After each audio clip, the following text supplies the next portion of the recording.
Manners respect, people. Manners respect. It's a cold day in February. Today the 14th. And obviously, so today are the day where they put meaning to the day and call it Valentine's Day. So to all of the people them are celebrating Valentine's Day, I'm not sure say them not sure no love no other day other than Valentine's Day. And for sure love every day. Right? I tell you all it is just them just put a date and just make enough spend some money. I buy love. Apparently. Because you have to buy something for proof so you love a person. And it has to be on a particular day. I don't know.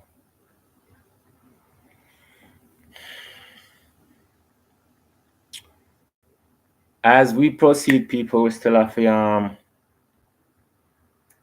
continue our journey, our learning journey, our understanding journey, right? That's what we gotta do, people. We have to show love, people.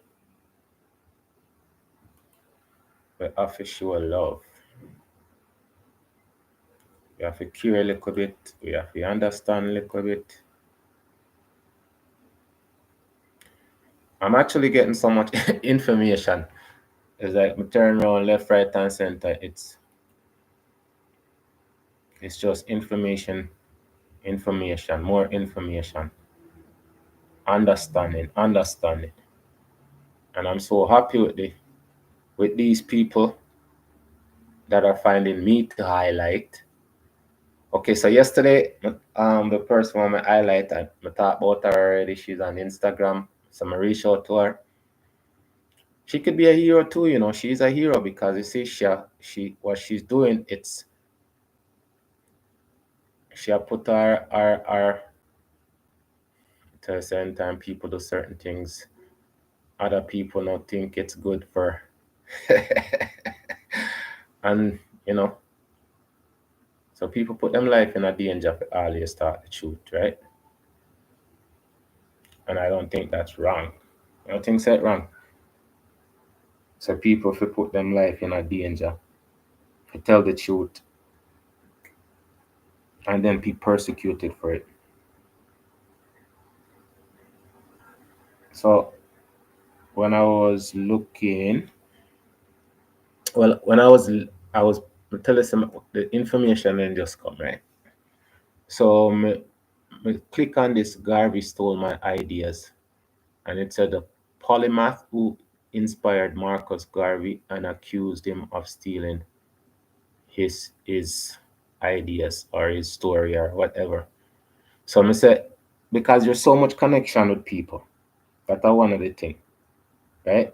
We all are connected somehow. No matter how we're connected to ourselves and we're connected to other people, other race, right? It's connected by how you live.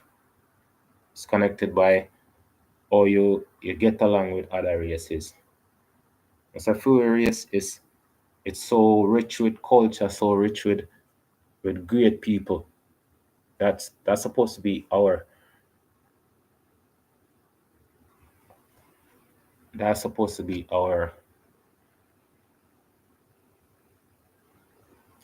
journey for enrich yourself with these people's spirit so we can continue the journey and make it for the next generation. Because the thing about it is, me say, it's so important for we not just ignore um the past, right? It's so important for you to focus on our story and our growth. That's why them people, I say these people are so inspirational. And that's why I'm saying I love my journey that I'm on now.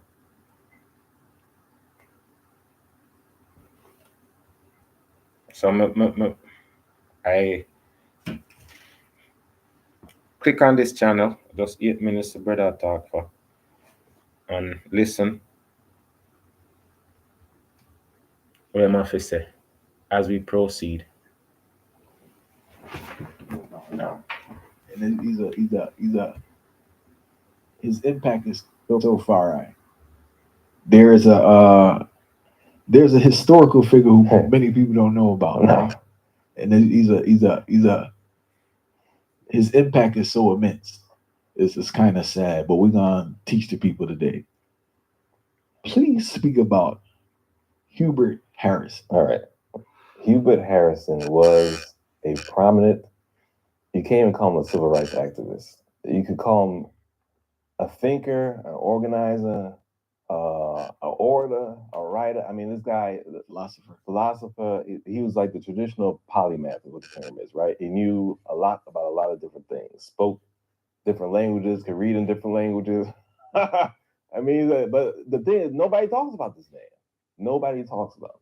He was a prominent figure in the American socialist movement in the early 20th century. Now he broke away. Now, what people when people say these terms or use these organizations or movements like socialism or capitalism, they think they were radical about everything, right? They're radical about class, they're radical about race, they're radical about gender, and that was not the case.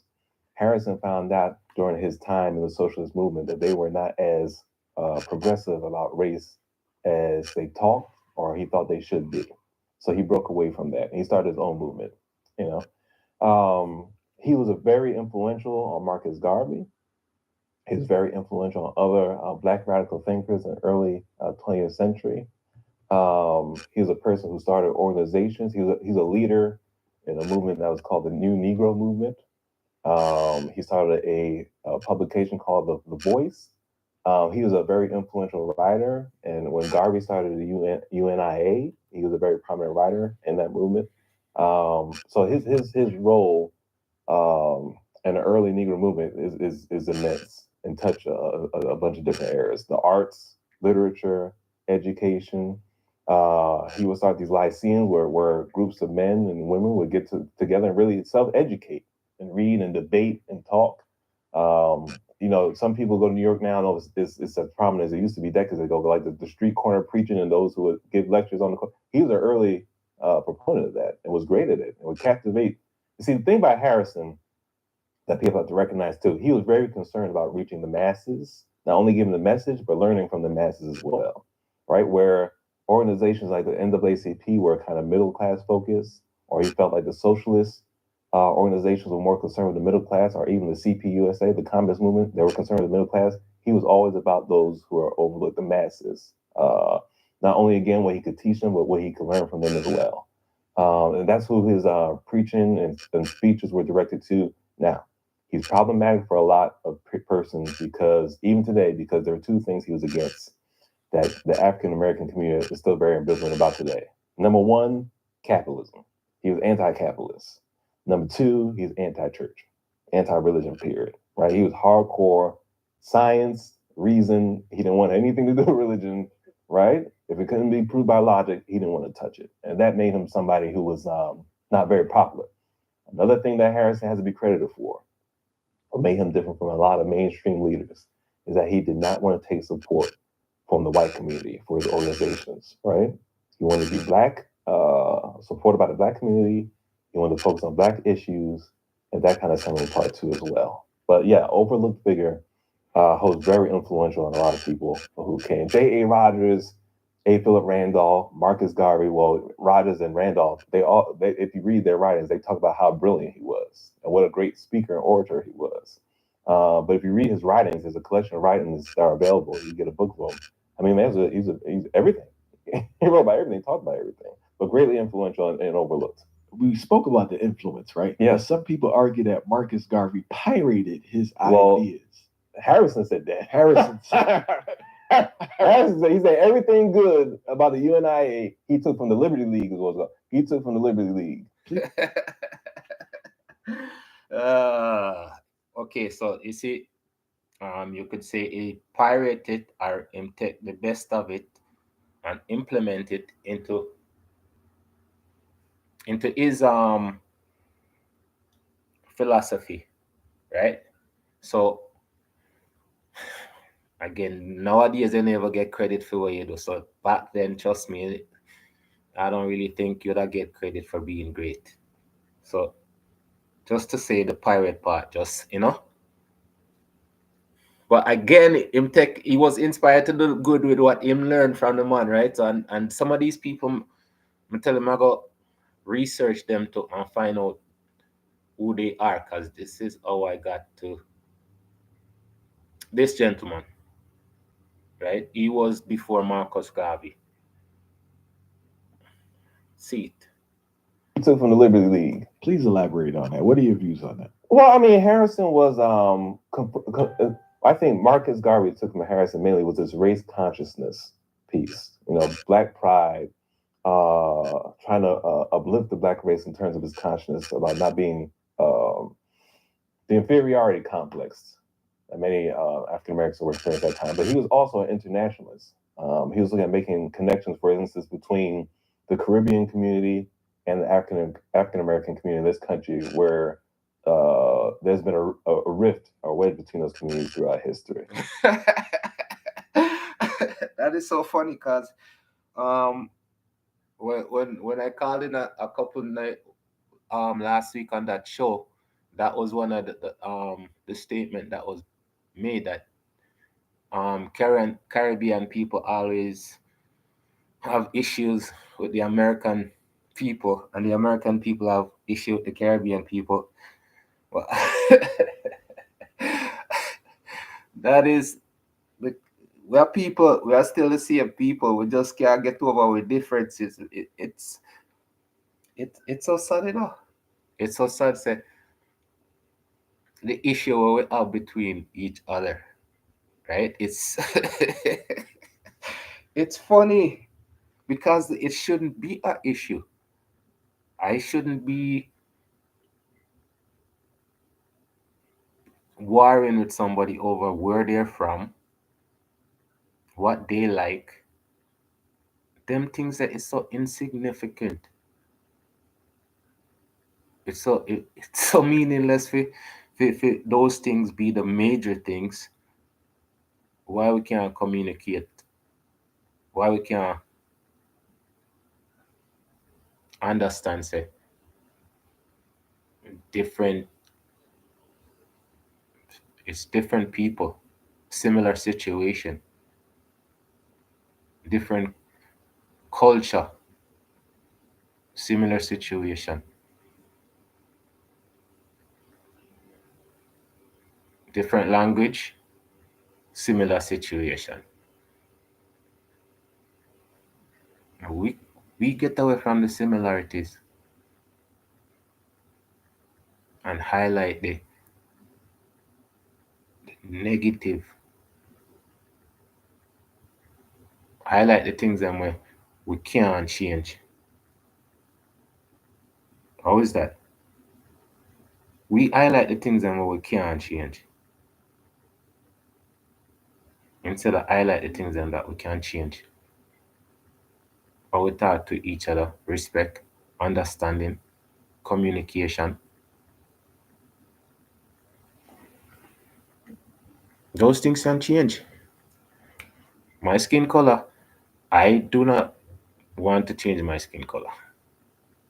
Even if I could. I'm happy. And if I was happier, I still would be happier within my skin color. And everybody, well, not everybody. Everybody should have that same feeling. Feeling comfortable within them skin. Because all we are is just different shade of the same color. Like different brand. Yeah, if we're different brand, me never see it like them brand in the store argue with each other. with an next brand and I say, well, you are Levi's and me a denim or anything like that. It's all of them clothes a different brand in the same store, different brand of car in the same dealership.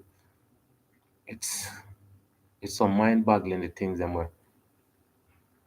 we make so highlighted and the things them so important, low lighted. Make we go on. Throughout history. Another thing that he was focused on is that he did not believe that African Americans had the role of going to redeem Africa. He believed that if Africa was going to change, it was going to be on what Africans did to. That's true. And this is why I say um um Burkina Faso, you see all president um Toure a deal with them country though. Him just a put in stability. Coming like say every time we talk about a meal, a man, we have to talk about him in that sense. But it's not just him alone. Me say I'm gonna do the other two countries where them join together with, and so then them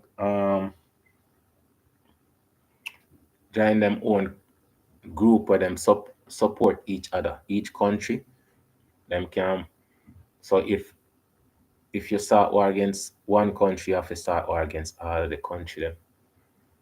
And that me love both all them put together them and I try to improve as we proceed. So I mean, when the story of Marcus Garvey trying to fi make the ship them so Africans can who want go back to Africa can go back to Africa. And me think that it's build up the country where you're at first. And then it's the people them, If them can go back to Africa, go build back up Africa. It gonna take unity. It gonna take unity anyway, anyhow. Right? That's a key thing. It gonna take unity if fix any problem. It gonna take unity if fix any community. And that's the truth. As we proceed. If Africa was going to change, it's going to be on what Africans did for themselves. All right. Now, he differed from Garvey. Some of it was personal, some of it was philosophical. He thought Garvey was an egomaniac. He didn't like how Garvey handled his finances. He thought that Garvey inflated a lot of things that he was talking about when he gave his speeches and so forth. So he broke away from Garvey after a period of time as well. Okay, and that's the thing. It's the differences though, man. It's like, okay, fine. So you know, agree with what I'm say. You know, agree with this. It always comes out. You don't have to agree with everything that anybody says. That will never happen. Where a person said everything and you agree with everything. You never think wife and husband agree on everything. And this is what we have to understand, right? This are the biggest thing. People don't understand. So you don't have to agree on everything. We don't have to agree upon everything. But the majority of the things that we agree on, it has to be compatible. That's why it takes like-minded people who understand that there's gonna be ups and downs in any situation, right? But it doesn't change the fact that we don't have a goal. If me say them should have like and come out and say, all right, so people start say, okay, then fine. We should internet space should come up with a code of conduct for us, right? And the code of conduct is set 12 rules. And this is the rules we're gonna be living by. 10 rules, 12 rules, it's just a universal rules we're gonna live by. That would be the start of something. Because one of the things is you cannot judge a person by where they're coming from. You can't judge a person from them country of origin or anything like that. And that comes down with respect. Whenever you point out a person that sound different and them things. You see once a person that talk and you listen,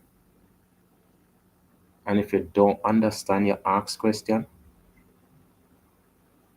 and then I argue, pretty much you can talk to anybody. As we proceed,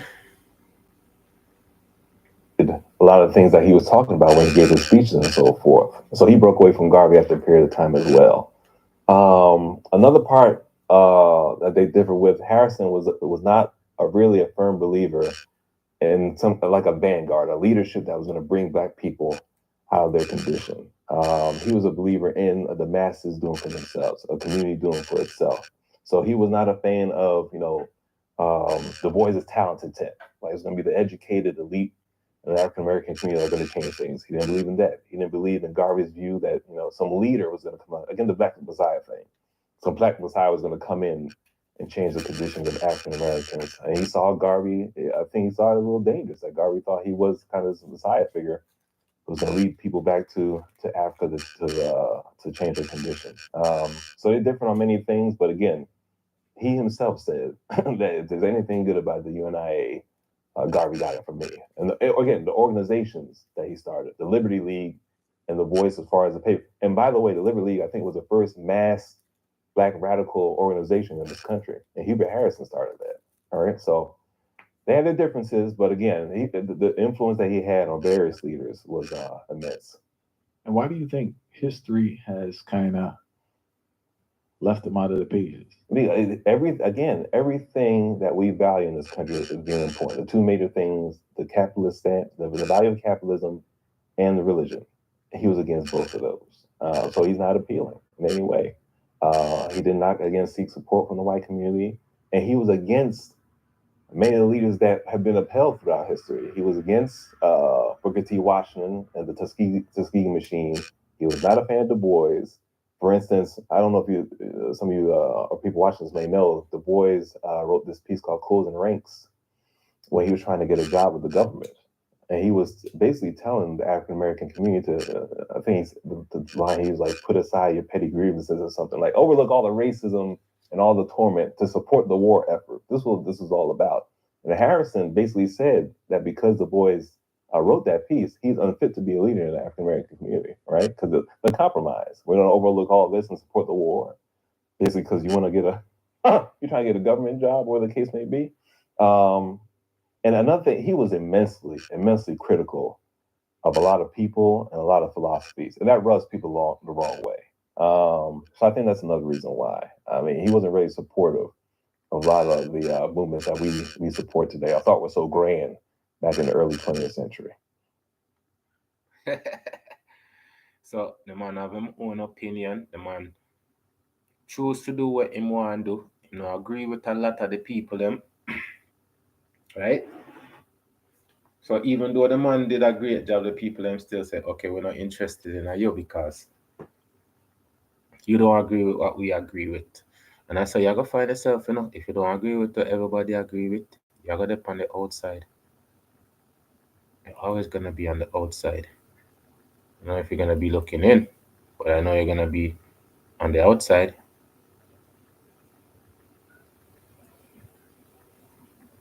So that's the person that I googled because me hear him. I hear the story say like that's what I always say. There's always people that we don't hear about. We just hear about the people that's placed in front of us, right?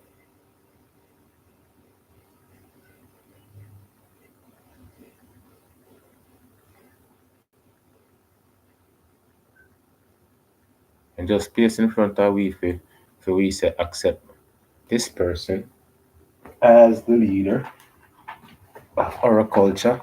I'm say once we educate ourselves, we don't have to have a leader.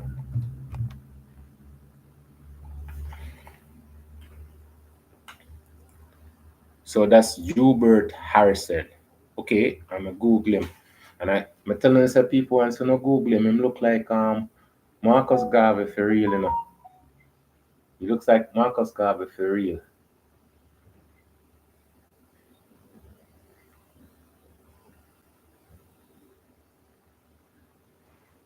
So Hubert Harrison. So Hubert Harrison. Hubert Harrison.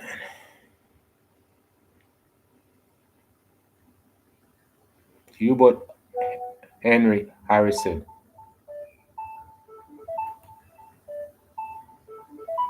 April 27, 1883, December 17, 1927, was a West Indian American writer or orator, educator, critic, race and class conscious political activist, and radical internationalist based in Harlem, New York.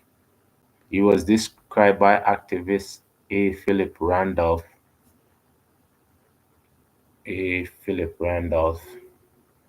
American Labor Union. Oh yeah, if you look, I think I wrote his name up. I never look him up.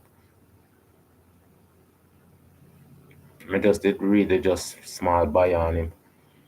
As the father of Harlem radicalism and by the historian Joel Augustus Rogers, and I think me hear Augustus Rogers before, was a Jamaican American author, journalist, and amateur historian who focused on the history of Africa as well as the African diaspora after settling in the United States in 1906. Okay, so Joel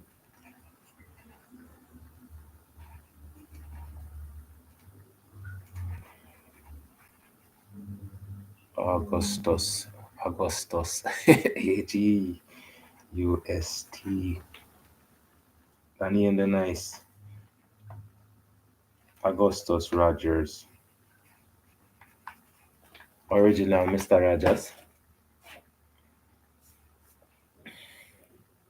as the foremost African American intellect of his time. John G. Jackson of American Atheists. So John Glover Jackson was an American Pan-Africanist historian, lecturer, teacher, and writer. He promoted ideas of Africanism, Afrocentric, Af- Afrocentricism.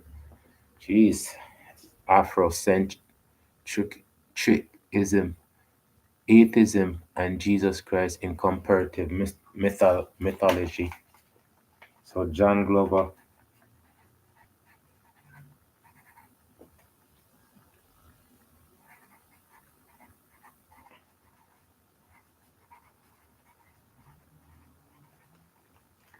Jackson.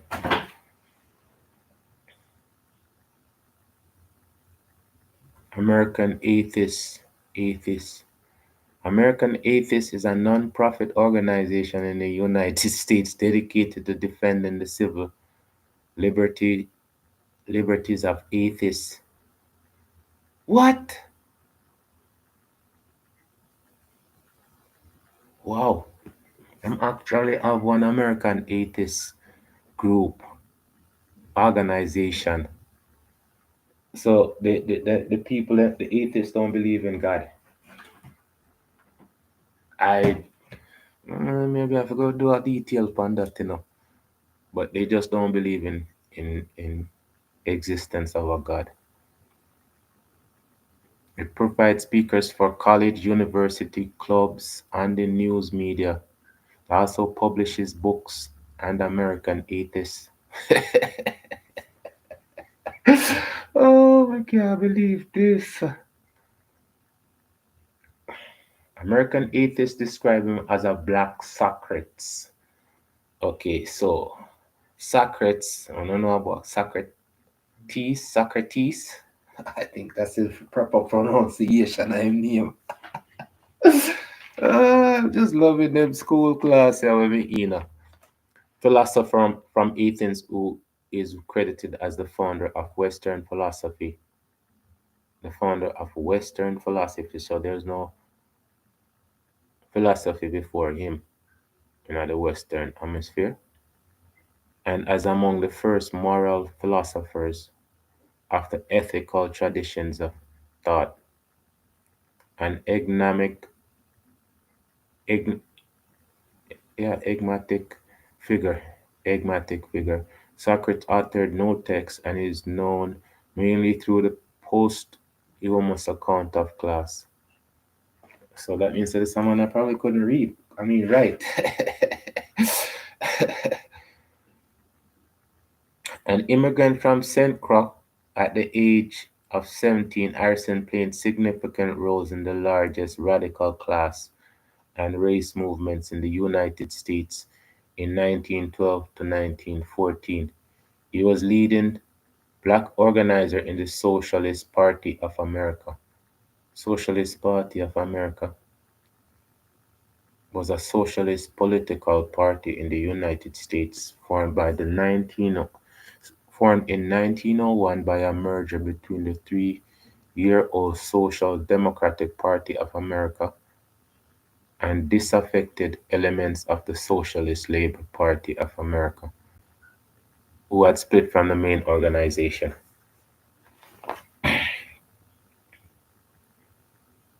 Okay,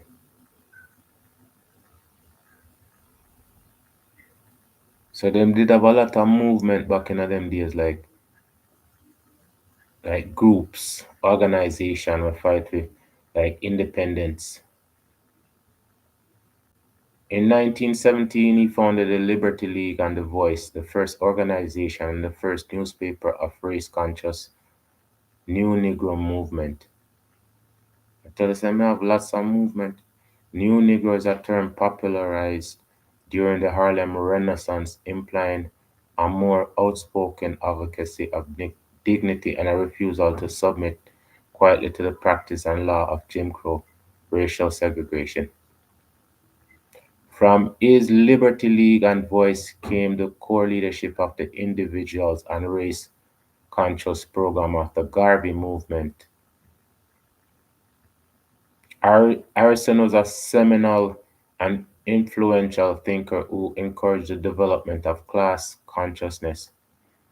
Class consciousness is a Marxism. Class consciousness is the set of beliefs that persons hold regarding their social class or economic rank in society. The structure of this class and their common class interests, according to Karl Marx, class consciousness and awareness that is key to sparking a revolution which would create changes. Okay. Among other, among workers. So you have Black Pride. Black Pride is a movement which encourages Black people to celebrate their respective cultures and embrace their African heritage. So then they have the Black Pride back in 1912, 1917. Boy, what want to them group, you know? Yeah, remember if I do a research on all of them group, yeah, where them there. But I know for them did exist before, you know.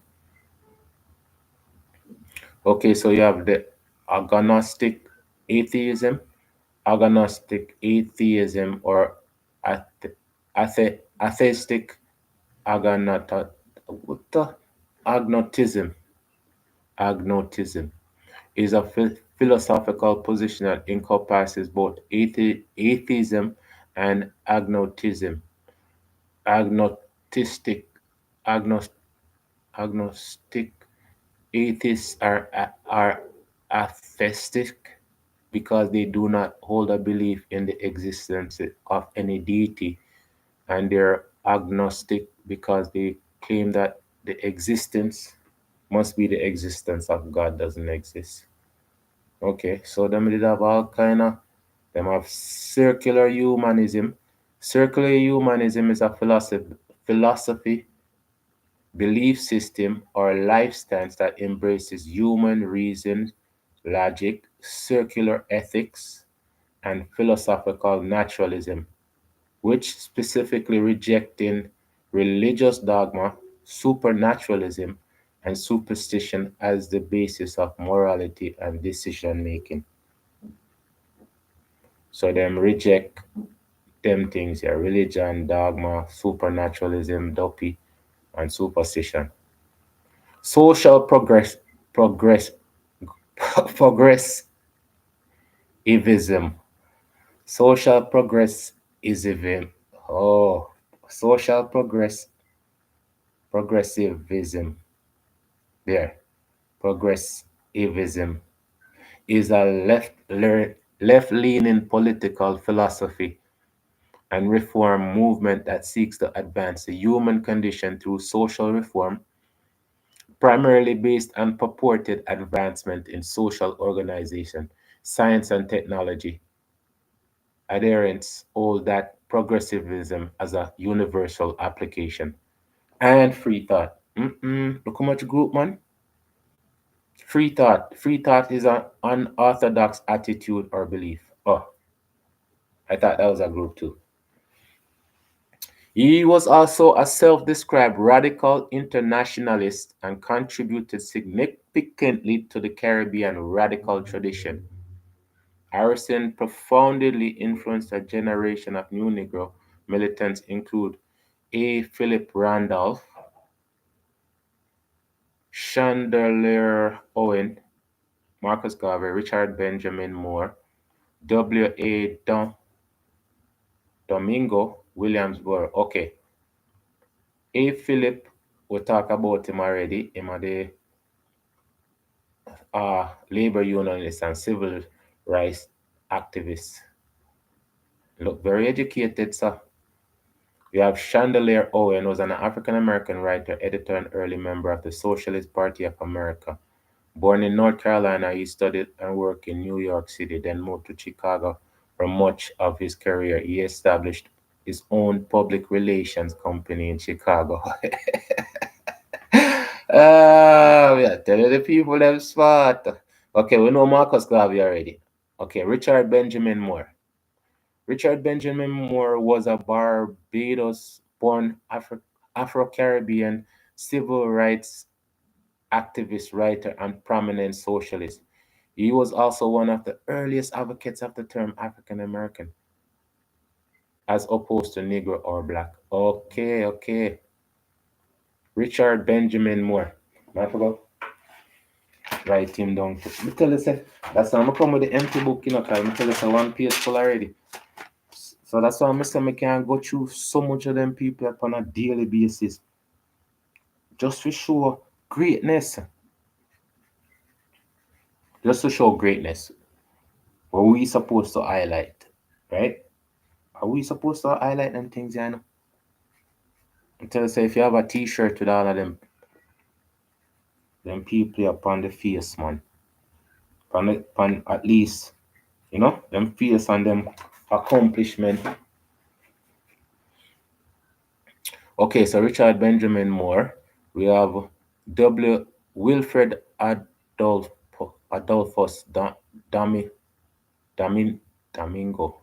Domingo. Adolphus Domingo? Wilfred Adolphus Domingo? How can a Jamaican name that? Was a Jamaican activist and journalist who became the youngest editor of Marcus Garvey's newspaper, The Negro World. Look, there, we all have newspaper too, you know. We have enough newspaper. As an activist and writer, Domingo traveled to the United States, advocating for Jamaican sovereignty as a leader of the African blood brother. What? African blood brother? Our next group? What? The people there? And and Cyril Briggs. Cyril Briggs? Oh, I think so one woman. I Kyril Briggs? Kyril. That sound more like it. Valentine Briggs. Happy Valentine's. The man Cyril Valentine Briggs was an African Caribbean American writer and communist political activist. Briggs founded the African Blood Brotherhood, a small but historically important radical organization dedicated to advancing the cause of Pan Africanism. What? Wow. You see, all of them people is just one big spider of great people. This a man that come before Marcus Garvey, and we talk about Marcus Garvey so much. And we never mention this man at least once. Hubert was born to Cecilia Elizabeth Haynes, early life, a working class woman on estate Concordia, St. Croix, Danish West Indies. Sound like a Jamaica. St. Croix, Danish West Indies. No, that's some island, I'm sure. Let me see. Okay, so yeah. Okay, the Danish Virgin Island or Danish Antilles. I never hear about this a place before. The Danish West Indies or Danish Virgin Islands or Danish Antilles were a Danish colony in the Caribbean consisting of the Isle of St. Thomas with 83 square kilometers, St. John with 49 square kilometers, and St. Croix with 220 square kilometers. Okay, okay. The Danish island, I hear about that place before. Wow. I have to look up that for real, you know. Where's the Danish island? On the map. His biological father, Adolphus Harrison, was born enslaved. One account from the 1920s suggested that Harrison's father owned a substantial estate. Harrison's biographer, however, found no such landholding and write that there is no indication that Adolphus, a laborer, his entire life ever owned or even rented land. As a youth, Harrison knew poverty but also learned of African customs and the Crucian people, Crucian people's rich history of direct action, mass struggles. Among his schoolmates was his lifelong friend, the future Crucian labor leader and social activist D. Hamilton Jackson. Me heard that name before. Okay, so a labor rights advocate in the Danish West Indies, later the United States Virgin Islands. Jackson was an important figure in the struggle for increased civil rights and workers' rights on the islands. He petitioned for freedom of the press and organized the St. Croix Labor Union. Organize, you see? Organize. In later life, Harrison worked with many Virgin Island born activists, including James C. Kanagata, Anna Selmo Jackson, Rothschild Francis. Okay, so Rothschild Polly Francis was a self educated activist 1891 to 1963. Self educated activist in the Virgin Islands. He fought for right in the press, citizenship for Virgin Islanders, and racial equality. To advance these goals, he created a newspaper, the Emancipator. Whoa. So all of them man that come before Marcus Garvey and Marcus Garvey take a little piece of them people. Yeah. Wow. He spoke in front of Senate. So that's a Rothschild Francis, Elizabeth Hendrickson, Casper Holstein. Casper Holstein was a. I swear, like some know that man, you know. Casper Holstein was a prominent New York mobster involved in Harlem numbers rackets during the Harlem Rena, Renaissance. Coming like some know that brother, you know. I tell you, coming like some know that brother. I never see that brother. The man just look good in his suit. I tell yo, my man make the suit look good. Look like some did have some muscle to him for real. Like some one of them, you know. You look like one of them man that don't take no bull. You look serious. You look like a real man. It look like some broke foot and him pop on, no problem. Okay, and Rudolph Crossway. Frank Rudolph Crossway was a longtime socialist politician and activist and trade union organizer in New York City who founded and chaired the Negro Labor Committee established on July 20, 1935 by the Negro Labor. I tell you, some people did have a lot of causes, you know. He was especially active in Virgin Island causes after the March 1917 U.S. purchase of the Virgin Islands 1917 and subsequent abuses under the U.S. naval occupation of the island. Yes, I did hear about that too. Immigration and education. Harrison came to New York in 1900 as a 17-year-old orphan and joined his older sister. Confronted, he confronted a racial oppression unlike anything he previously knew, as only the United States has such a binary color line. In the Caribbean, social relations were more fluid. Harrison was especially shocked by the virulent white supremacy typified by lynchings, which were reaching a peak in these years in the South.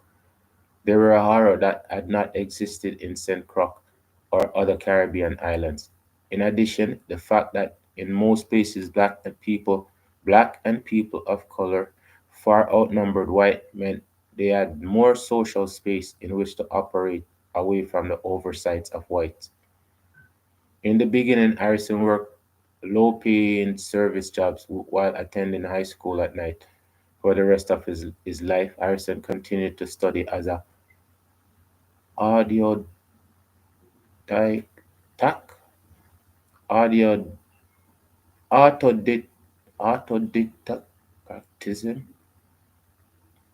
autodidact. Look here, it's spelled AUTODIDACTICISM. One more time. It's spelled AUTODIDACTICISM.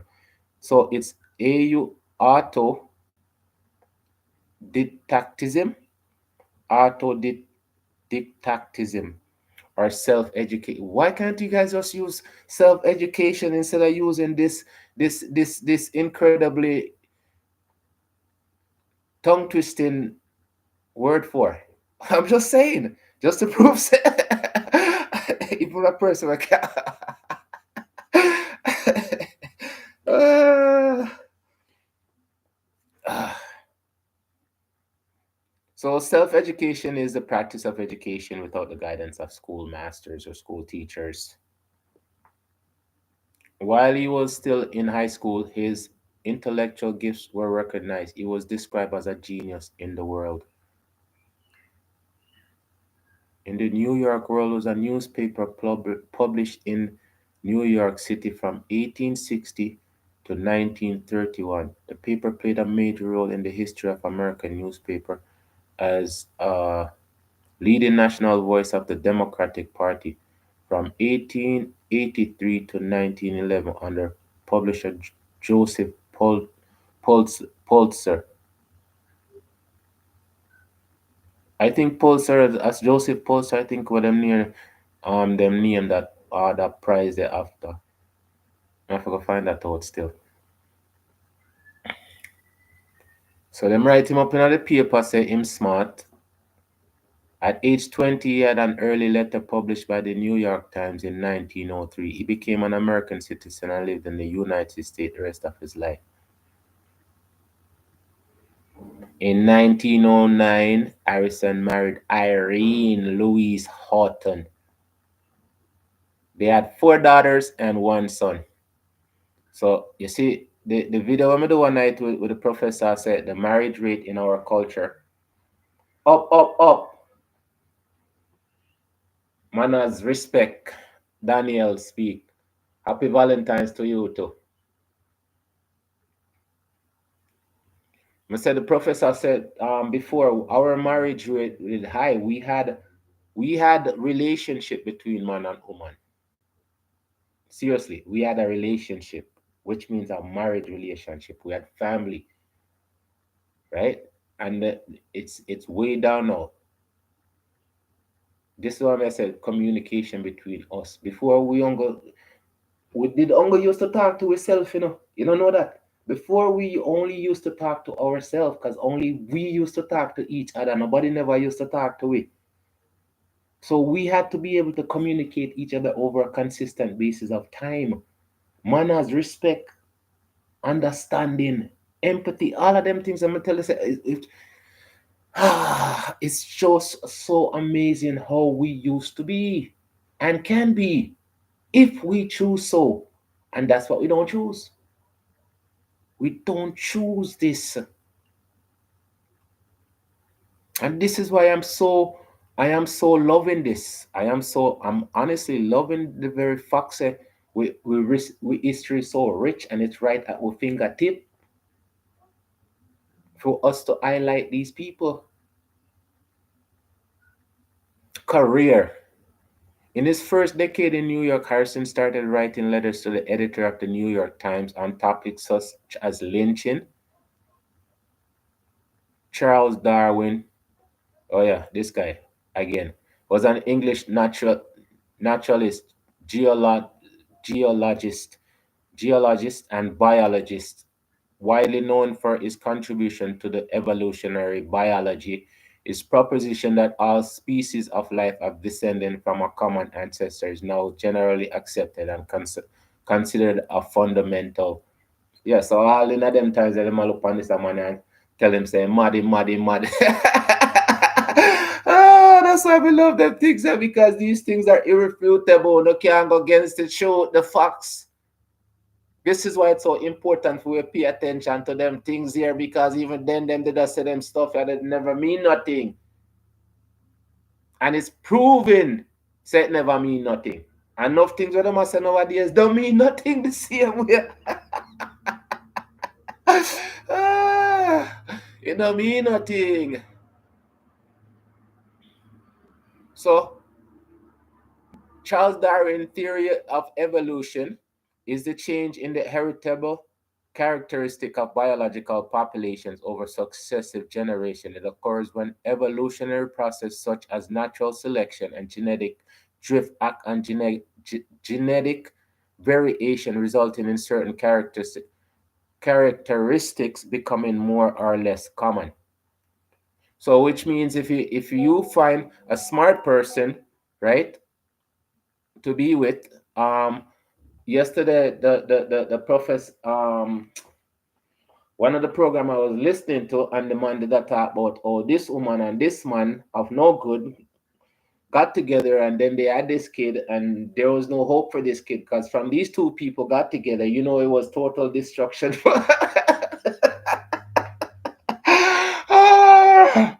Look here.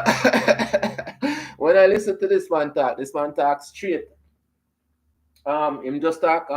Him no hold back nothing, right? Him say I gonna have a program tomorrow, man. I like the live stream feed him program and my program because him say it's gonna be the advisor in program call, and him say it's gonna be a low down dirty talk tomorrow night. So again, me up everybody when me listen to and them have sense, if you agree with everything over and over, I keep on saying that because people are gonna come and say, well, you just say this word, so I'm not gonna listen to you again, right? So it's not everything you're gonna agree with a person, but once the people that make sense, it's your best interest to listen something more than just listen to nonsense them out there, right? And the reason why me not jump on your channel because me not really see no good music or your highlight lately. It's like say the man them hold back on the good music them, but still, me still give me like. Me only comment on the things that me like, but me still give me like. On the seed people. All right. All right. All right. So we're in this the theory of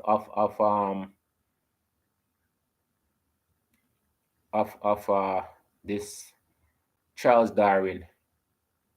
So the literary the literary criticism. People, me a Jamaica now, I hope you know that still, you know. But they have for a long time, but still. A genre of arts criticism, literary criticism, or literary studies is the study, evaluation, and interpretation of literature. Modern literary criticism is often influenced by literary theory, which is the philosophical analysis of literature's goals and methods, although the two activities are closely related. So this matter tell you about the critics, and the criticizers them, the condemnation people them. All of them people are the same people. Them look on your work and them decipher it and tell you what's good and what's bad and what's this and what's that. You understand? That's why I say don't pay attention to the critic. We no focus on what's important. Because you see, at the end of the day, for no work I go sell, you know, and for them people are gonna say, go ahead, move from here, so. You hear me I say? So yes, me tell you say there's always gonna be, because from a band there's always war, but it have to be sensible war or something decent. It has to be a lyrical war, you understand? Which means you use lyrics, metaphors, and things for outclass your opponent. That's why I say when the people them with limited vocabulary keep on saying the same thing over and over, it makes the music drag down, becomes boring. I'm say me never do music, but just the fact that that's how one of our main entertainment has become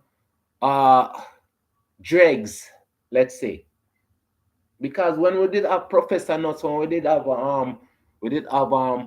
Pupa San with lyrical ability, Dirtsman's when name the Lieutenant Stitchy, man will create lyrics where have content with something in it where you can say, yeah man, rewind this and listen to this, yeah. You know, if you chat a million words and don't make no sense, because your brain just got tune that out later on. But as we proceed to the intellectual properties of humans that live before us,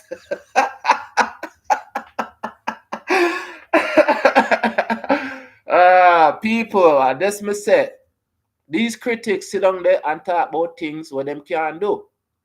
And that's one of our greatest downfall, because we listen to critic. More time in the pan program and somebody come in the comment section and they say one thing, all there is just a critic. You leave the critic alone. Them spend 20 minutes to talk about the critic, right?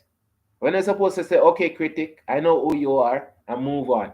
That's how we deal with critic, you know. And then them have to go condemn themselves. Because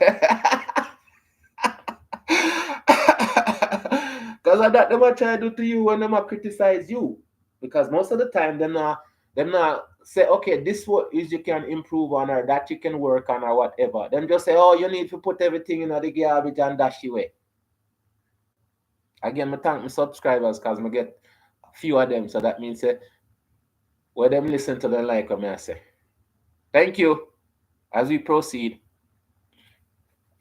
He also began lecturing on such subjects as the poetry of Paul Laurence Dunbar. Okay, Paul Laurence Dunbar was an American poet, novelist, and short story writer of the late 1900s and early 20th centuries, born in Dayton, Ohio, to parents who had been enslaved in Kentucky before the American Civil War. Dunbar began writing stories and verse when he was a child. You see what greatness? Sure. Me have to go look him up too. Reconstruction and Reconstruction. So the Reconstruction era was a period in United States history and southern United States history that followed the American Civil War and was dominated by the legal, social, and political challenges after abolition of slavery and the reintegration of the 11 former Confederates. Okay, let me take a quick look on this.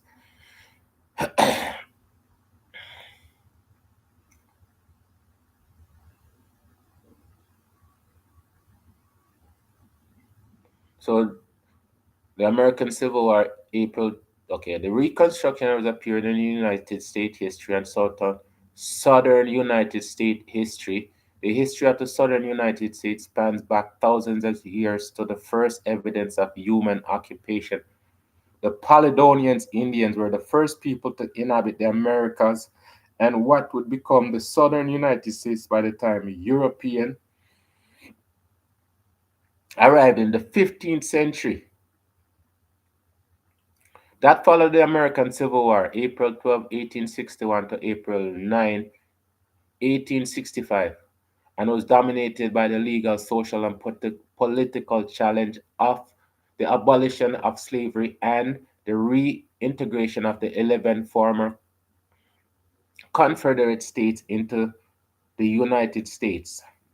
During this period, three amendments were made to the United States Constitution. So you see, anything where they can create, they can make amendment to it. They can make amendment to anything because of them write it. It's just most of the time when them people do them things, yeah.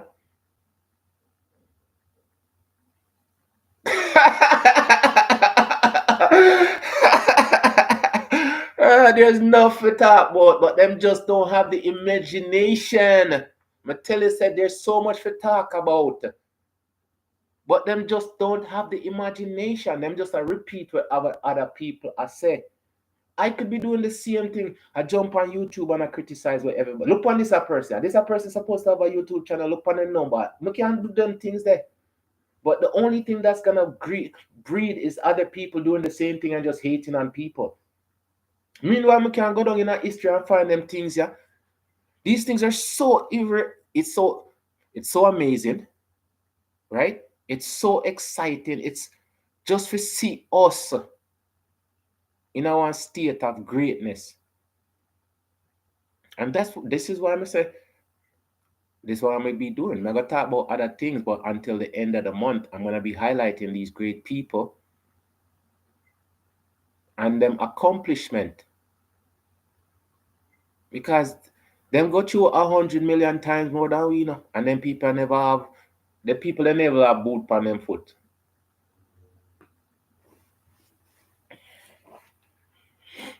But them survive and them set. Look what them in the modern day where read about heroes, great people.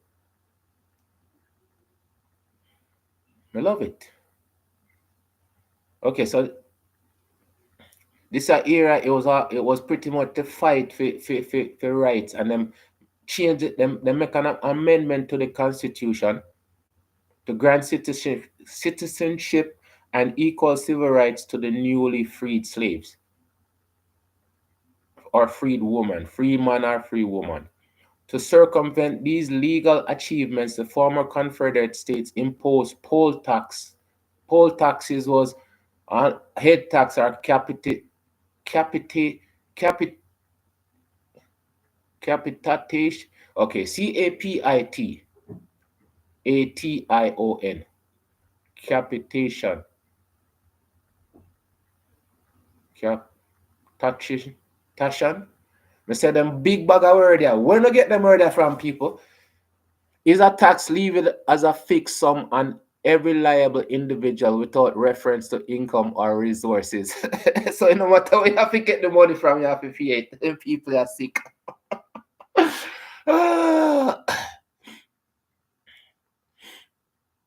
The sense of counting heads is found in phrases like polling place and opinion polls.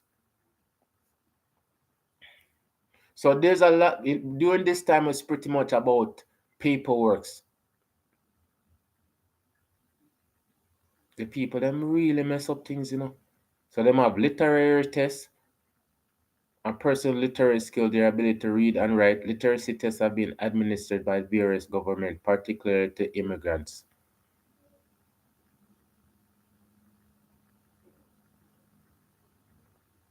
So that's the reconstruction area. I have to go for. As part of his lecturing on such subjects as the poetry of tolerance and reconstruction, as part of his civic efforts, Harrison worked with St. Benedict's Lyceum, along with by Paul, Bible Paul, Arthur Schottenberg, Bible Paul.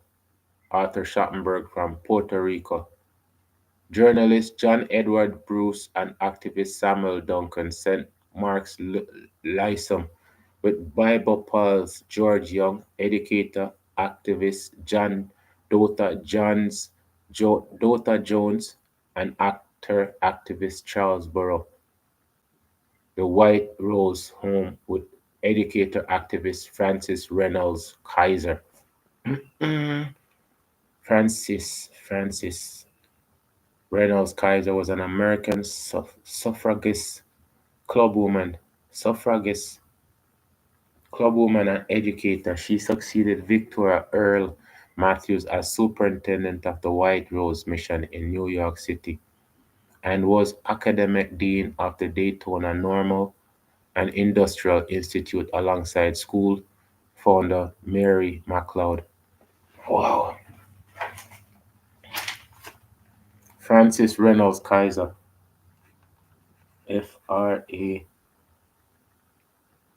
FrancisReynolds,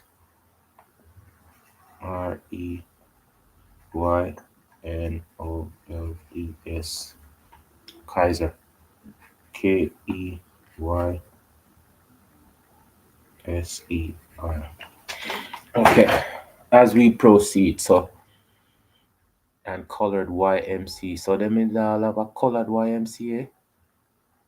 Sometimes regionally called the Y is a worldwide youth organization based in Geneva, Switzerland it originated from, with more than 64 million beneficiaries in 120 countries. It has nearly 90,000 staff, some 920,000 volunteers, and 12,000 branches worldwide. It was founded in London on 6 June 1844. Wow, that's how long the YMC they around. In this period, Harrison also became interested in free thought movement, which encouraged use of scientific method,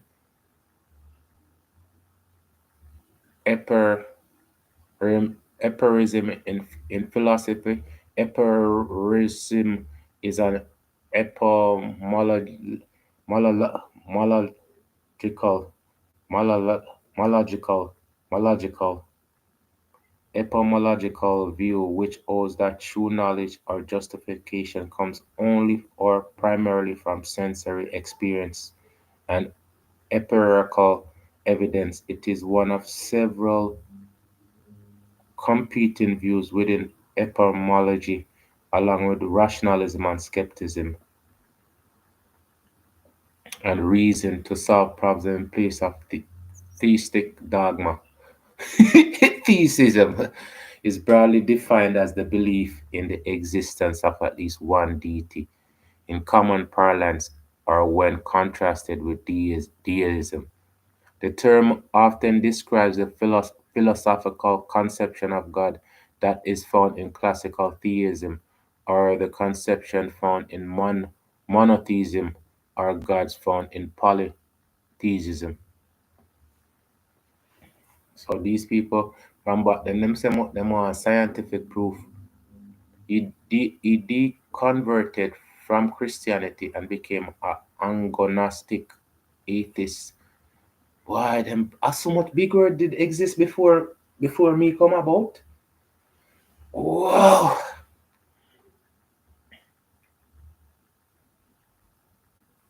So agnostic antheism or antheistic agnotic Lord Agn- agnosticism is a philosophical position that encompasses both atheism and agnosticism. Agnostics, atheists are an atheists because they do not hold a belief in the existence of any deity, because they claim that the existence in the existence of any deity, and they are agnostic because they claim that the existence of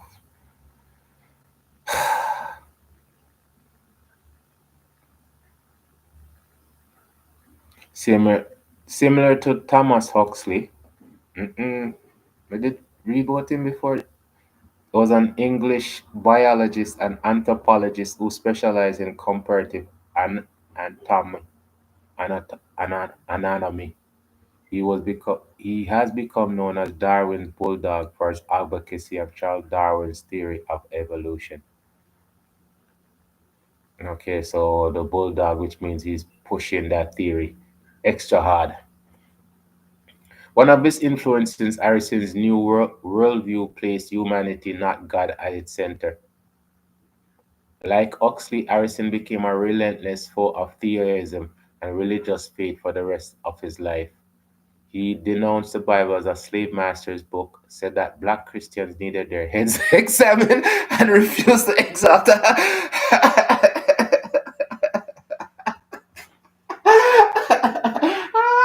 This one is serious. No, sir. This one is serious, people. Huh?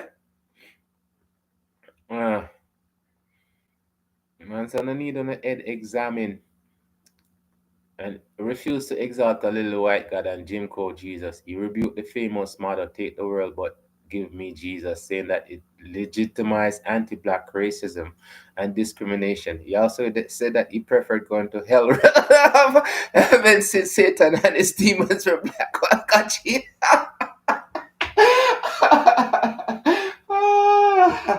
No, sir.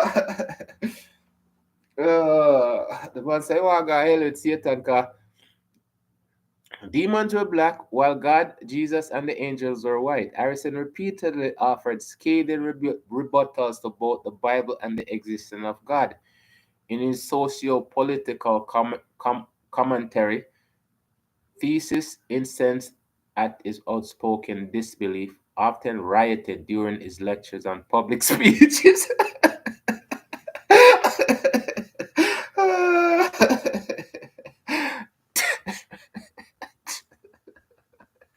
Oh, no, sir.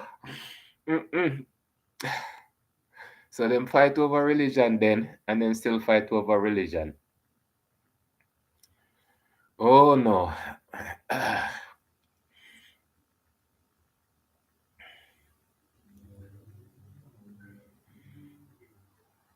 You know, so yeah, so and public speeches. During one such incident, Harrison disarmed and chased off a religious extremist who attacked him with a crowbar. They don't want to beat Jesus in a you, sir. Mm-mm. Mm-mm. No, sir. Oh, wait. A policeman arrested Harrison for assault, letting the assailant get away. What else is new?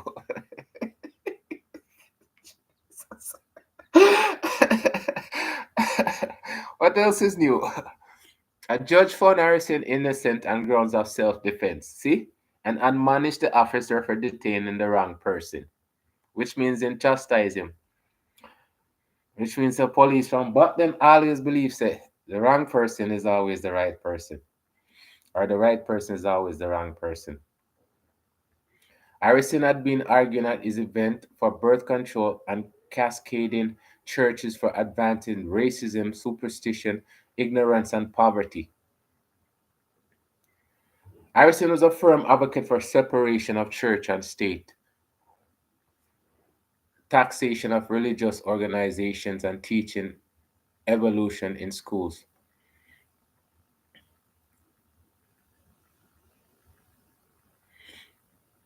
He said that Caucasians are more like apes than black people, having straight hair and fair skin. Oh, the money is straight. He also famously remarked, "Show me a population that is deep religious, and I'll show you a servile population content with whips and chains, contumely, and the gibbet content to eat the bread of sorrow and drink the waters of affliction." Harrison wrote in his 1914 book, The Negro Conservative, that it should seem that Negroes of all Americans would be found in the free thought fold, since they have suffered more than any other class of Americans from the dubious blessings of Christianity.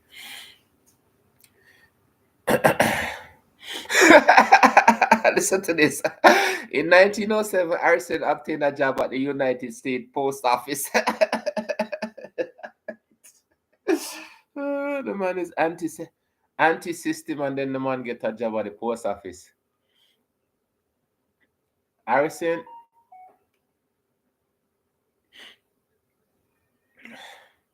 Harrison was early supporter of the protest philosophies of W.E.B. Du Bois. I'm gonna do him already.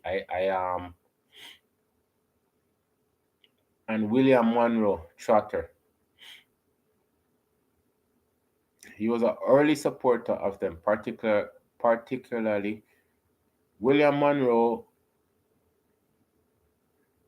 Yeah, was a newspaper editor, particularly after the Brownsville affair. The Brownsville affair, or the Brownsville raid, was an incident of racial discrimination that occurred in 1906 in the southwestern United States due to resentment by white residents of Brownsville, Texas, of the Buffalo Soldier.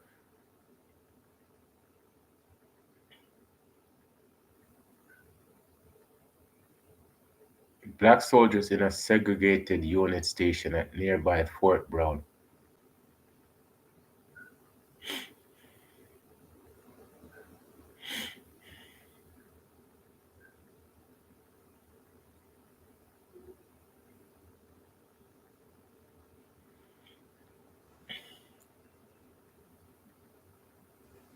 Harrison became outspoken critic of President Theodore Roosevelt and William Howard Taft and of the Republican Party. Harrison expressed disapproval of Booker T. Washington.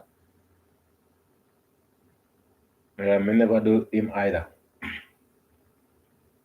A prominent black leader characterizing his political philosophy as subservient. Harrison wrote two critical letters to the New York Sun, challenging Washington's statement as a result of influential Tuskegee machine led by Washington. Harrison lost his postal job. The sequence of events involved Charles W. Anderson, a prominent black Republican, Emmett Scott, Washington's assistant, and Edward M. Morgan, the New York postmaster. Wow. For him, history richer than Marcus Garvey, you know. Wow. This man's biography is bigger than Marcus Garvey, because I haven't gone into Marcus Garvey, philosophy of Marcus Garvey yet. But this guy's documentation is huge.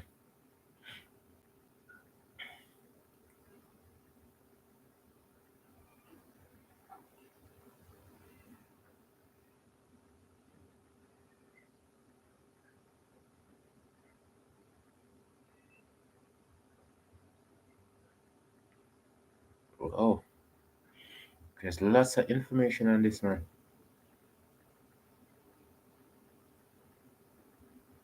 Okay, let me go to a little bit of socialism. Harrison was an early advocate of the Georgists. The Georgists, in modern times also called Geoism, and known historically as the single tax movement, is an economic ideology holding that people should own the value that they produce themselves, while economic rent derived from land, including from all natural. Okay, so I'm gonna have to go look some more research on that. Economic philosophy, and later clarified that he had believed Georgianism was the same thing as socialism. In 1911, after his postal firing, Harrison began full-time work at the Social Party of America. It was a so the Socialist Party of America was a socialist political party in the United States, formed in 1901, and became America's leading black socialist. He lectured widely against capitalism, campaigned for the party presidential candidate Eugene V. Debs, Eugene Victor Debs was an American socialist political activist, trade unionist, one of the founding members of the Industrial Workers of the World, and five-time candidate of the Socialist Party of America for President of the United States through his presidential in 1912 and founded the Colored Social Club, the socialist's first effort at reaching African Americans. He developed two important and pioneering theoretical series on the Negro and socialism for the socialist newspaper in New York called and for the Socialist Monthly International Socialist Review. In these articles, Harrison outlined a materialist analysis of racism, arguing that it is resulted from the fallacy of economic fear and economic competition, and that capitalists had an interest in maintaining economic discrimination based on racism, as they can always use it as a club for the other workers. He maintained that it was the principal duty of the socialists to champion the cause of the African American, and that the socialists should undertake special efforts to reach African Americans as they had done with foreigners and women. Perhaps most importantly, he emphasized that politically the Negro is the touchstone of the modern democratic idea, and that true democracy and equality implies a revolution startling even to think of. Harrison moved to the left in the Socialist Party. He supported the socialistic egal, egalitarian, egalitarian, egalitarian, and militantly radical industrial workers of the world. He was a prominent speaker along with IWW leaders Bill Haywood, nicknamed Big Bill, was an American labor organizer and founding member and leader of the Industrial Workers of the World, and a member of the Executive Committee of the Socialist Party of America during the first 2 decades.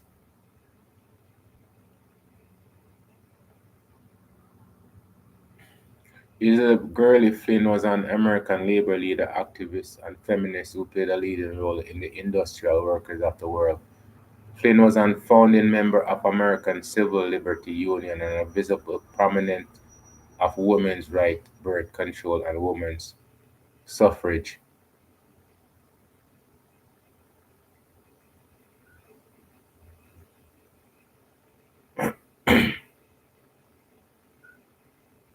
And Patrick Quinlan. At the historic 1913 Patterson Silk Strike of 1913. The 1913 Patterson Silk Strike was a work stoppage involving silk mill workers in Patterson, New Jersey. The strike involved demands for establishment of an 8-hour day and improved working conditions. The strike began on February 1st, 1913,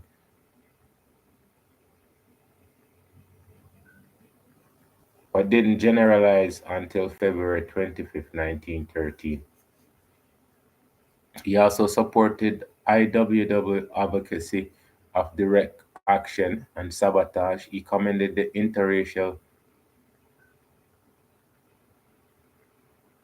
IWWF influenced Brotherhood of Timber Workers efforts in the Deep South.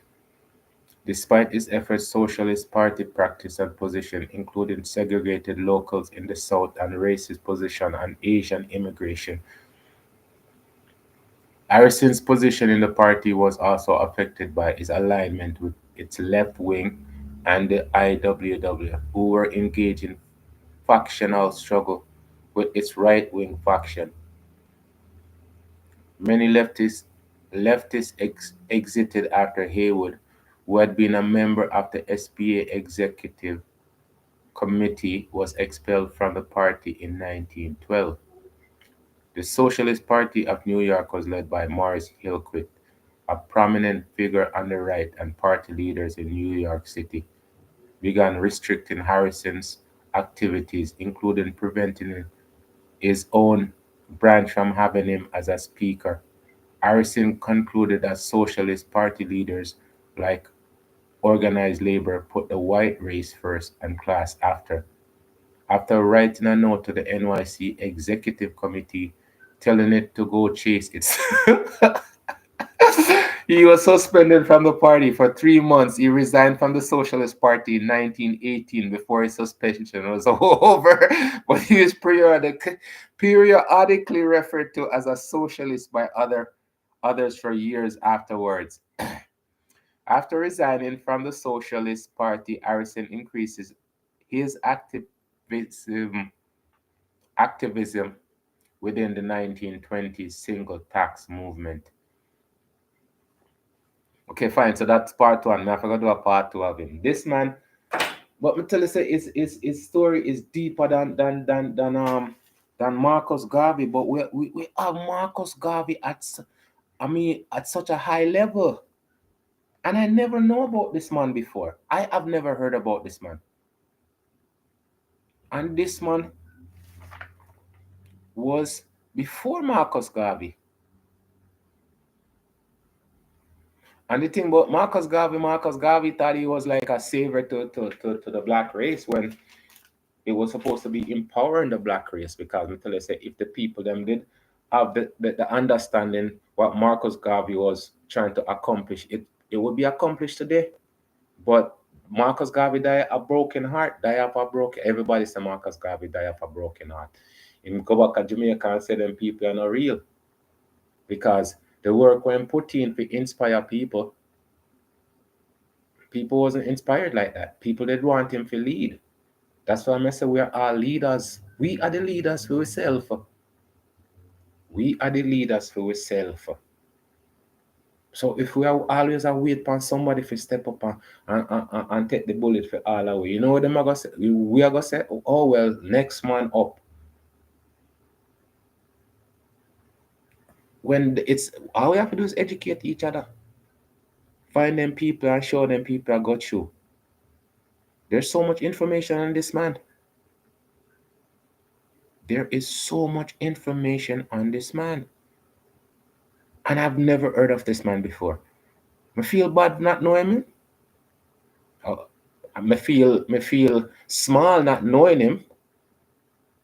But I never heard anybody talk about this man before. That's why I said the information them is just, these people are just coming to me for me to highlight them. Right? The information is just coming forward for me to highlight it and show with great, rich history. Right? Because you know, I tell you something, I go through the 12 colors them, you know, and blue is for history. When you feel blue, like, and so me I listen to Abraham Torrey speak today, and the man say our morning color used to be blue. We used to wear blue for funeral and them stuff there, right? And then we change it to black. And change it to black, and we accept the black. So that much I show, you know, when I learn them things, I know. I am detoxifying my mind from the information that I was taught.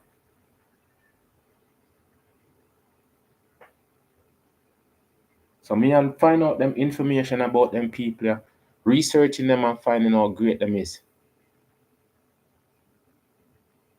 So I say I forgot to do a part two upon him. Because this man is a no-nonsense person. Right? This man is a no-nonsense person. This man, him set the standard for Marcus Garvey. And we are run with Marcus Garvey. Like Marcus Garvey more important than That's why I said there's so much people before the people that we know that never get no recognition, right? Them accomplished so much. The lady on the bus um before Rosa Park. That lady was pregnant, right? And them say, oh well, she can't carry the journey. So, but since it happened, that position could have happened to anybody because that the position they happen on a regular, anyways, right?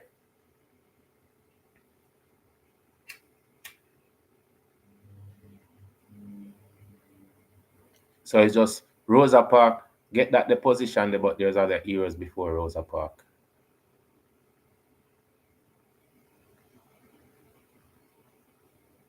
Again, me tell you some me love get lost in our history because history is so amazing. And the things them would then teach you, it's I never hear about them people, yeah. But me finding out about them people is like a deep breath moment, you know? Because them people is amazing. And so are you people. You keep on telling yourself son is amazing. Because one is amazing. So no later people. Manners, respect. Thank you for the like. Thank you for the subscription. And the comment. See you.